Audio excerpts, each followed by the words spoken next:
Jaipur airport पर flight संचालन को लेकर प्रशासन के दावे खोखले साबित हो रहे हैं। मार्च के अंतिम रविवार से जब फ्लाइट्स का समर स्केड्यूल लागू हुआ तो निर्धारित यह हुआ था कि रोजाना औसतन 70 फ्लाइट्स जयपुर से संचालित होंगी, लेकिन करीब 2 सप्ताह में भी 10 फ्लाइट ऐसी हैं जो घोषणा के बावजूद शुरू नहीं हो सकी। इसके लिए कौन जिम्मेदार है, कौन सी फ्लाइट्स हैं जो शुरू नहीं हो सकी, देखिए फर्स्ट इंडिया की यह एक्सक्लूसिव रिपोर्ट। 27 मार्च को जयपुर शहरवासियों को एयरपोर्ट प्रशासन और एयरलाइंस ने एक ख्वाब दिखाया। जयपुर से रोज 70 फ्लाइट संचालित होंगी। कहा यह गया कि कई नए शहरों के लिए फ्लाइट बढ़ने जा रही हैं। पश्चिम बंगाल के दुर्गापुर, मध्य प्रदेश के भोपाल, पंजाब के जालंधर आदि शहरों के लिए नई फ्लाइट शुरू करने की बात भी कही गई। एयरलाइंस ने भी नियामक एजेंसी DGCA यानी नागर विमानन महानिदेशालय से जो शेड्यूल अप्रूव कराया था, उसमें इन सभी फ्लाइट्स के 27 मार्च से नियमित रूप से शुरू करने की बात कही गई थी। लेकिन केवल ये 3 फ्लाइट्स ही नहीं बल्कि ऐसी कुल 10 फ्लाइट्स हैं जो अभी तक शुरू नहीं हो सकी। फ्लाइट शुरू नहीं करने में Indigo, air Asia, spice jet, air India आदि सभी एयरलाइन शामिल हैं। वास्तविकता ये है कि अभी जयपुर एयरपोर्ट से रोजाना औसतन 57 फ्लाइट्स ही संचालित हो रही हैं। बची हुई 10 फ्लाइट्स यदि शुरू हों तो यात्रियों को कई शहरों के आवागमन के लिए विकल्प मिल सकेगा। ये 10 फ्लाइट्स जो घोषणा के बावजूद नहीं चली।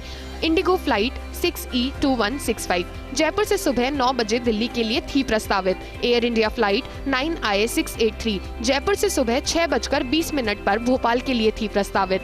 Air India flight 9IA687 Jaipur से शाम 4:45 पर अहमदाबाद के लिए थी प्रस्तावित। Air India flight AI736 Jaipur से सुबह 11:40 पर कोलकाता के लिए थी प्रस्तावित। Air Asia flight I51229 Jaipur से शाम 5:45 पर हैदराबाद के लिए थी प्रस्तावित।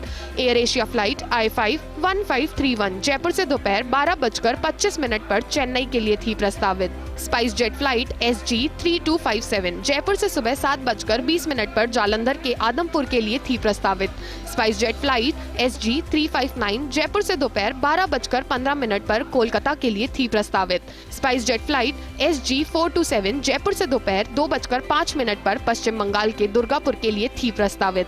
Spice jet flight SG4493 Jaipur से दोपहर 12:30 पर सिलीगुड़ी की बागडोगरा के लिए थी प्रस्तावित। इस मामले में गो फर्स्ट एयरलाइन ने शेड्यूल में फ्लाइट संचालन काफी संभल कर संचालित किया है। एयरलाइन ने केवल मुंबई और बेंगलुरु की 3 फ्लाइट्स का ही शेड्यूल लिया। इसके अलावा बची हुई हैदराबाद और कोलकाता की फ्लाइट्स को 1 मई से शुरू करने की बात कही। इस तरह गो फर्स्ट एयरलाइन अपनी निर्धारित सभी फ्लाइट्स को संचालित कर रही है। विमानन विशेषज्ञों की माने तो फ्लाइट नहीं चल पाने के पीछे एयरलाइंस को पर्याप्त यात्री भार नहीं मिलना बड़ा कारण है। कम यात्री भार के चलते जयपुर एयरपोर्ट से रोजाना औसतन 6 फ्लाइट्स रद्द हो रही हैं। इनमें बेंगलुरु, मुंबई, पटना, चेन्नई जैसे कई शहरों की फ्लाइट नियमित रूप से रद्द हो रही है। बड़ी बात यह है कि शेड्यूल लेने के बावजूद फ्लाइट शुरू नहीं करने पर एयरलाइंस पर कोई कार्रवाई नहीं की जा रही है। इस मामले में नियामक एजेंसी DGCA ने भी अभी तक कोई कार्रवाई नहीं की है। Kashiram Chaudhary, first India news, Jaipur.